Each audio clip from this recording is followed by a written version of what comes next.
நிறைய பேர் என்கிட்ட கேட்குற ஒரே கொஸ்டின் அண்ட் என்னுடைய மெசேஜ் ஃபுல்லாகவுமே இருக்கிறது வந்து ஹேர் கேர் ரொட்டீன். உங்களுடைய ஹேர் எப்படி இவ்வளோ ஹெல்த்தியாக இருக்குது, என்ன ஹேர் ஆயில் யூஸ் பண்ணுறீங்க, என்ன ஷாம்பு யூஸ் பண்ணுறீங்க, அதுக்கப்புறம் எப்படி இவ்வளோ பிளாக்காக மெயின்டைன் பண்ணுறீங்க, ஷைனிங்காக எப்படி மெயின்டைன் பண்ணுறீங்க, உங்களுடைய ஹேர் கேர் ரொட்டீன் ஷேர் பண்ணுங்கள். இந்த டீட்டெயில்ஸ் தான்.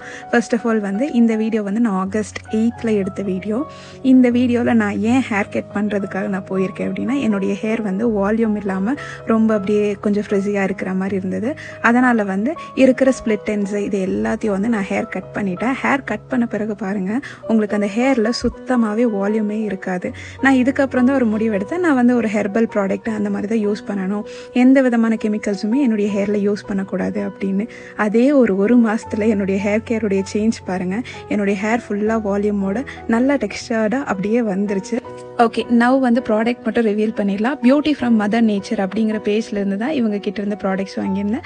நிறைய ப்ராடக்ட் வாங்காமல் எனக்கு ஹேர் ஆயில் ஷாம்பு மட்டும் கொடுங்க, எனக்கு அதுலேயே வந்து டிஃப்ரென்ஸ் வந்துடணும் அப்படின்னு வந்து அவங்க கிட்ட கஸ்டமைஸ் பண்ணி நான் ப்ராடக்ட் வாங்கிக்கிட்டேன்.